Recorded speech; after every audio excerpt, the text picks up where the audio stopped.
Assalamualaikum warahmatullahi wabarakatuh. Yang terhormat, dosen pengampu mata kuliah Akuntansi Manajemen Bapak Fatur Rahman, SE MPD, MSI, CADE, CAAT. Untuk memenuhi tugas akuntansi manajemen, di sini saya akan membahas video tentang analisis nilai proses. Apa sih analisis nilai proses itu? Analisis nilai proses atau proses value analysis mendefinisikan akuntansi pertanggungjawaban berdasar aktivitas, berfokus pada pertanggungjawaban aktivitas bukan pada biaya, dan menekankan maksimasi kinerja sistem secara menyeluruh, bukan kinerja individu. Tujuan dari analisis proses itu sendiri terdiri dari dua. Yang pertama, meningkatkan nilai bagi konsumen atau customer value. Proses bisnis atau value chain adalah suatu mesin yang menghasilkan nilai dalam wujud produk atau jasa bagi konsumen yang ingin membeli. Peningkatan proses efektif harus dimulai dengan pemahaman yang benar terhadap konsumen dan bagaimana atau mendefinisikan nilai agar dapat menciptakan suatu sistem yang lebih efisien dari garbage in, garbage out. Yang kedua, meningkatkan efisiensi proses. Secara rata-rata, 20% dari semua biaya proses produksi dan 30% dari semua biaya proses atau jasa layanan dapat dihubungkan dengan aktivitas non-value added. Proses bisnis merupakan koleksi aktivitas yang menciptakan nilai bagi pelanggan.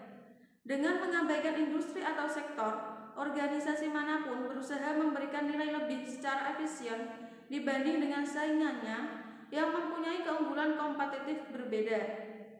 Peningkatan proses dimulai dengan pemahaman terhadap pelanggan dan bagaimana untuk mendefinisikan nilai. Komponen-komponen dari analisis proses. Yang pertama, analisis penggerak. Analisis penggerak menekankan bagaimana untuk mencari penyebab utama biaya aktivitas, dan dalam setiap aktivitas memiliki masukan dan keluaran. Masukan aktivitas merupakan sumber daya yang dibutuhkan oleh aktivitas untuk memproduksi sebuah keluaran. Yang kedua, analisis aktivitas. Fokus utama dari analisis nilai proses adalah analisis aktivitas. Analisis aktivitas menekankan pada bagaimana mengidentifikasi dan menentukan nilai. Analisis aktivitas akan menghasilkan 4 hal. Yang pertama, aktivitas apa sih yang telah dilakukan? Yang kedua, berapa banyak orang yang melakukan aktivitas tersebut?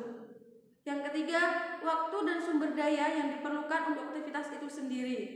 Yang terakhir, menentukan nilai aktivitas bagi organisasi, termasuk rekomendasi untuk memilih dan mempertahankan aktivitas bernilai tambah.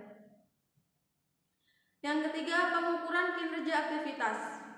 Hal yang mendasar bagi usaha manajemen dalam meningkatkan profitabilitas, maka diperlukan pengukuran aktivitas seberapa baik proses yang telah dilakukan. Pengukuran ini dapat dilihat dari segi keuangan dan non-keuangan. Ukuran ini juga dirancang untuk mengetahui adanya perbaikan berkelanjutan. Pengukuran kinerja aktivitas berpusat pada 3 dimensi utama, yaitu efisiensi, kualitas, dan waktu. Yang keempat, cara penggunaan atau pengimplementasian. Dalam cara penggunaan atau pengimplementasian ada 5 langkah-langkah dalam analisis proses nilai. Yang pertama, mendefinisikan karakteristik dari kepuasan konsumen. Yang kedua, menyiapkan diagram aliran proses. Yang ketiga, mengidentifikasi aktivitas non-value added. Yang keempat, menghapus aktivitas non-value added. Yang kelima, mengimplementasikan perubahan dan mengukur pengembangan. Cukup sekian dari materi yang saya sampaikan. Wassalamualaikum warahmatullahi wabarakatuh.